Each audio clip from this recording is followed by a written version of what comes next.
Welcome to kitchen got. Yummy yummy కరకరలాడే crunchies మీరు ఎప్పుడైనా తిన్నారా?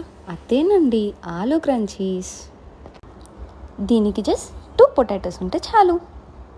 ఆ పొటాటోస్ని నీట్గా పీల్ చేసి పెట్టుకోండి. ఈ పొటాటోస్ని 3 పెద్ద పీసెస్గా కట్ చేసుకోండి. ఈ పీసెస్ని మీరు గ్రేటర్లో స్లైస్ చేసినా ఓకే, పీలర్తో స్లైస్ చేసినా ఓకే. చూసారు కదా, ఇలా ఉండాలి.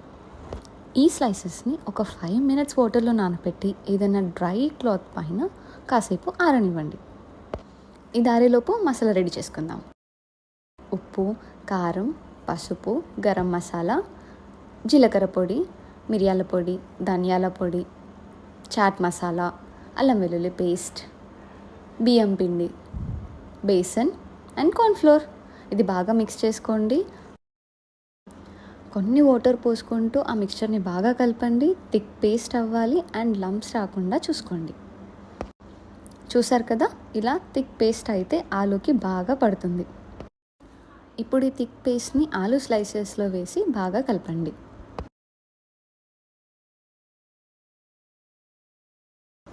స్టవ్ ఆన్ చేసి ఒక ప్యాన్ లేదా కడాయి పెట్టుకొని అందులో ఆయిల్ వేయండి. అది బాగా కాగాలి.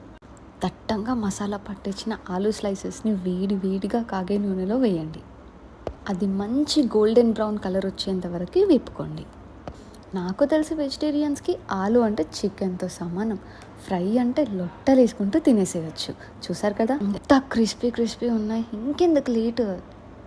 ఈ ఆలూ క్రంచెస్ని మీరు ఇంట్లోనే చేసుకొని హ్యాపీగా తినేసేయచ్చు. Please do like, share and subscribe my channel kitchen got.